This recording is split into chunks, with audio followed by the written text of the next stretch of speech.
അമിത് ചക്കാലക്കൽ അദ്ദേഹം ഒരു വാഹന പ്രേമിയാണ്, വാഹന ഡീലർ കൂടിയാണ്. ആ നിലയ്ക്ക് വാഹനങ്ങൾ നിരന്തരം കൈകാര്യം ചെയ്യുന്ന ഒരാളാണ്. മാധ്യമങ്ങളിൽ വന്നതുപോലെയല്ല, ഒരൊറ്റ വാഹനം മാത്രമേ തൻ്റേതായുള്ളൂ. ആ വാഹനത്തിൻ്റെ ഡോക്യുമെൻറ്റ്സ് ഹാജരാക്കാനാണ് ഇപ്പോൾ ആവശ്യപ്പെട്ടിട്ടുള്ളത്. അത് എത്രയും പെട്ടെന്ന് തന്നെ ഹാജരാക്കും. ഇത് കഴിഞ്ഞ വർഷവും സമാനമായ രീതിയിൽ കസ്റ്റംസിൽ നിന്ന് നോട്ടീസ് ലഭിക്കുകയും അന്ന് വിവരങ്ങൾ ഹാജരാക്കുകയും ചെയ്തതാണ്. ഇത് പഴയ വണ്ടി വാങ്ങുക എന്ന് പറയുന്നത് ഇത്തരം വാഹനപ്രേമികൾ സ്ഥിരമായി ചെയ്യുന്ന ഒരു കാര്യമാണ്.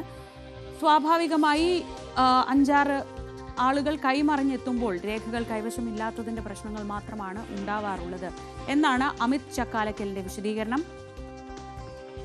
ഡാനി പോൾ വിവരങ്ങളുമായി. ഡാനി, മാധ്യമങ്ങൾക്ക് മുന്നിലെത്തി എന്താണ് ഈ വിഷയത്തിലുള്ള ആശയക്കുഴപ്പമെന്നും എന്താണ് സംഭവിക്കുന്നതെന്നും വിശദീകരിക്കുകയാണ് അമിത് ചക്കാലക്കൽ ചെയ്തത്. നമുക്ക് ഇന്നലെ കസ്റ്റംസിൽ നിന്ന് ലഭിച്ച വിവരങ്ങളും ഇന്നിപ്പോൾ അമിത് പറയുന്നതും ഇതെല്ലാം ചേർന്ന് പോകുന്നതാണ്.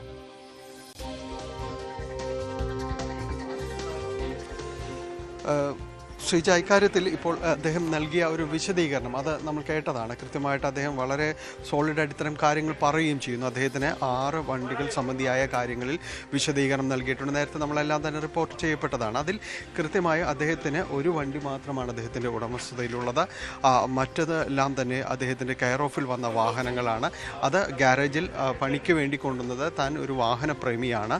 ആ വാഹനപ്രേമിയായതുകൊണ്ട് തന്നെ മറ്റു പലർക്കും തന്നെ ഇതിൻ്റെ ഒരു വിശദാംശങ്ങളും കാര്യങ്ങളും എല്ലാം തന്നെ അദ്ദേഹം നൽകാറുണ്ട്. അപ്പോൾ തൻ്റെ വാഹനങ്ങൾ വളരെ ഭംഗിയായിട്ട് കൊണ്ടു നടക്കുന്നത് കൊണ്ട് തന്നെയാണ് അദ്ദേഹം ഇതിൻ്റെ ഒരു കാര്യങ്ങൾ മറ്റുള്ളവർ ചോദിക്കുകയും താൻ അതിൻ്റെ ഒരു വിശദാംശങ്ങളെല്ലാം തന്നെ നൽകുകയും എല്ലാം തന്നെ ചെയ്തത് എന്നത് അദ്ദേഹം സൂചിപ്പിക്കുന്നു. അതുകൊണ്ട് ഈ ഒരു ഉടമസ്ഥതയിൽ ആ ഗ്യാരേജിൽ കണ്ടെടുത്തതുമായി ബന്ധപ്പെട്ടുകൊണ്ട് ഇവിടെ ആരാ വാഹനങ്ങൾ കൊണ്ടുവന്നു എന്നതിൻ്റെ അടിസ്ഥാനത്തിലാണ് അത്തരം ഒരു വിശദീകരണം തന്നിൽ നിന്ന് തേടിയത്. അതെല്ലാം തന്നെ മറ്റുള്ളവരുടേതാണ്. അത് അദ്ദേഹം വിശദീകരിച്ചു. ആ വാഹനങ്ങൾ എല്ലാം അതിൻ്റെ ഉടമസ്ഥക്കാരുണ്ട്. അവരുമായി ബന്ധപ്പെട്ട് ആ രേഖകൾ ഹാജരാക്കാനായിട്ട് ആവശ്യപ്പെട്ടിട്ടുണ്ട് എന്നത് അദ്ദേഹം പറഞ്ഞിട്ടുണ്ട്. തൻ്റെ ഉടമസ്ഥയിലുള്ള വാഹനം കഴിഞ്ഞ വർഷങ്ങളായിട്ട് അത് ഇവിടെയുള്ളതാണ്. അത് ഇവിടെ നിരത്തിൽ ഓടിക്കൊണ്ടിരുന്ന വാഹനം തന്നെയാണ്. അത് കൃത്യമായിട്ടും അതിൻ്റെ ഒരു വിശദീകരണം നൽകിയിട്ടുണ്ട്. ഇതിൽ മറ്റൊന്നും തന്നെയില്ല. ഇപ്പോൾ വന്നിരിക്കുന്ന ഈ പരിശോധനകളുടെ ഭാഗം തന്നെയാണ്, അതിൻ്റെ ഒരു തുടർച്ചകൾ തന്നെയാണ് ഉണ്ടായിരിക്കുന്നത്. 6 മാസങ്ങൾക്ക് മുമ്പ് സമാനമായ രീതിയിലുള്ളൊരു പരിശോധനകളടക്കം ഇത്തരം കാര്യങ്ങൾ നടന്നിരുന്നു. അന്നും ഇതുപോലുള്ള വിശദീകരണങ്ങൾ ചോദിച്ചെടുക്കുകയായിരുന്നു. പക്ഷെ അന്ന് വീടുകളിൽ ഒരു പരിശോധന ഉണ്ടായിരുന്നില്ല എന്ന് പറയുന്നു. ഇപ്പോൾ ഈ പുതിയ ഭൂട്ടാൻ വാഹനങ്ങളുടെ ഒരു സാഹചര്യത്തിലാണ് വീടുകളിലേക്ക് ഒരു പരിശോധന വന്നിരിക്കുന്നത്. അതിൻ്റെ ഭാഗമായിട്ടാണ് ഇവിടെയും പരിശോധന നടന്നിരിക്കുന്നത്. തനിക്ക് ഇതുമായി ബന്ധപ്പെട്ടുകൊണ്ട് വളരെ കൃത്യമായിട്ട് കാര്യങ്ങൾ ബോധ്യപ്പെടുത്താനായിട്ട് കഴിയുന്നുണ്ട്.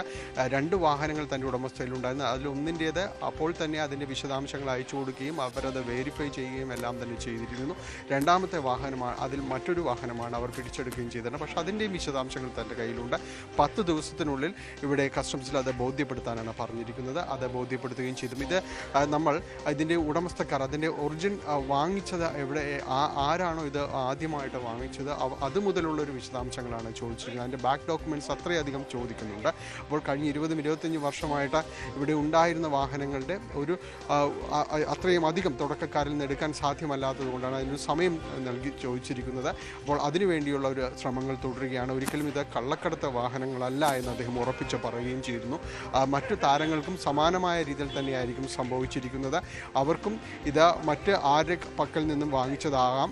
അതിനുള്ള ഒരു വിശദാംശങ്ങൾ രേഖകളും അവർ ഹാജരാക്കുന്ന മുറയ്ക്ക് അവർക്കും ഈ കേസിൽ നിന്ന് വിടുതൽ ഉണ്ടാകുമെന്നതാണ് അദ്ദേഹം സൂചിപ്പിക്കുകയും ചെയ്യുന്നത്. ഏതായാലും ഇതിൽ നേരത്തെ ഉണ്ടായിരുന്ന വാർത്തകളുണ്ടായിരുന്നത് ഇതിൽ 6 വാഹനങ്ങൾ അമിത് ചക്കാലക്കലിൻ്റെതായിരുന്നു എന്നതാണ്. പക്ഷേ അദ്ദേഹം അതിപ്പോൾ നോട്ടീസ് കാണിച്ചുകൊണ്ട് തന്നെ വിശദീകരിക്കുന്നു. അതിൻ്റെ ഡീറ്റെയിൽസ് നൽകിക്കൊണ്ട് തന്നെ വിശദീകരിക്കുന്നു.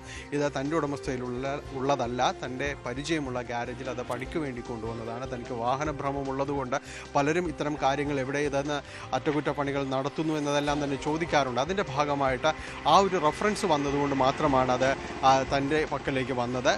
ഉടമസ്ഥർക്ക് അവരോട് താൻ ആവശ്യപ്പെട്ടിട്ടുണ്ട് ഈ ഡീറ്റെയിൽസുമായിട്ട് കസ്റ്റംസിൽ ബന്ധപ്പെടണമെന്നത് ആവശ്യപ്പെട്ടിട്ടുണ്ട് എന്ന് പറയുന്നു. തൻ്റെ പക്കലുള്ളത് 2 വാഹനങ്ങളാണ്. ഒന്ന് അവർക്ക് രേഖകൾ സമർപ്പിച്ച് രണ്ടാമത്തതിൻ്റെ രേഖകളും ഉടൻ നൽകുമെന്നാണ് ഇക്കാര്യത്തിൽ അമിത് ചക്കാലക്കൽ വിശദീകരണം നൽകുന്നത്. അതേസമയം